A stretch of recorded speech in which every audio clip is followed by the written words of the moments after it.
What's up, guys? Welcome to Everyday Faith, the month of December. We begin a brand new month, a brand new theme, and this month's theme is peacefulness. Now, I'll jump into the theme here in just a second, but I don't know if you've noticed this or if it's just me or if it's just us. But man, it seems like our world is tense.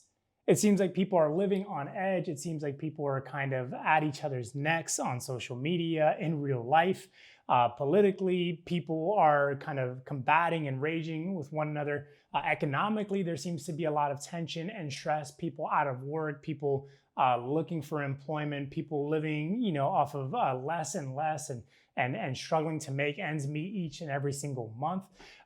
There's tension even in some kind of faith context, between different denominations or churches and people who are trying to wrestle with what it means to follow the way of Jesus in a world where we aren't able to gather in some locations or gather in some cities or regions.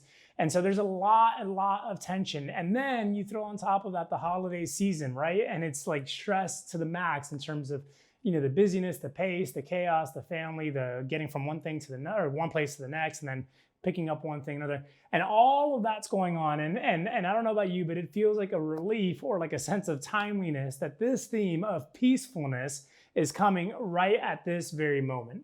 I mean, it's just kind of wild because it seems like and it feels like less and less people are actually experiencing meaningful and substantive peace in their lives. And this isn't just true about people who are, in the world, quote unquote, or people who are apart from Jesus. This is also true of Christians. My wife and I pastor a church in New York City. And by the way, if you're new to Faithbox and we haven't met yet, my name is Ricky. I should have said that from the beginning. But my wife and I pastor a church in New York City. And, one of the things that we've realized and we've learned as pastors is that it's not just people who are outside of the church, who are outside of the Christian faith that experience less and less peace. Actually, people in the church and people who are followers of Jesus who are struggling and wrestling and experiencing less and less peace in their own lives as well. And so that's why I think this month's theme is so important.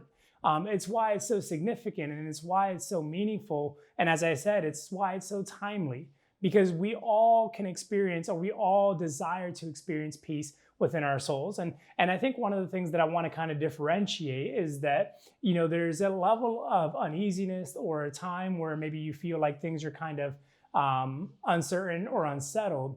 But what we're talking about is deep peace, in your spirit, unshakability, that kind of peace that no matter what's happening, you're standing in front of it unflinchingly and you're willing to embrace and embark upon the journey that God has for you. That's the kind of peace that we're talking about this month. And the good news is that that's the kind of peace that the scriptures say you and I can have. That if we're followers of Jesus, that's the type of peace that is actually given to us, that God bestows upon us the moment we believe in Jesus Christ. And that's the kind of peace that's afforded and offered to us all year round. And that's the kind of peace that God wants us to live in and God wants us to experience. And so I'm excited because this month, as we approached this theme, one of the things we talked about was not just the word peace, but this word peacefulness. And we wanted to differentiate between the two. You see, peace is something that maybe you feel like you can have or that you can reach for, but peacefulness is a condition. It's a state of being. In a lot of ways, it's an identity. It's about who you are. And our goal this month is to help you move through the month, is to help you experience the peace that Jesus has for you, and that by experiencing that peace, you would actually become a peaceful type person, a person who can experience, and as we move into the new year, peacefulness throughout the entire year and throughout the rest of your life. And so we're excited about this month's theme. Of course, if you've joined with us or if you've been a longtime subscriber, we have the Faithbox 2021 Daily Planner included in this month's box, so you'll be excited to get that. But man, there's so many good things. Of course, there's the holidays and the Christmas season and the new year, but we're excited where God's going to take us, and we're glad and grateful that you're a part of the journey.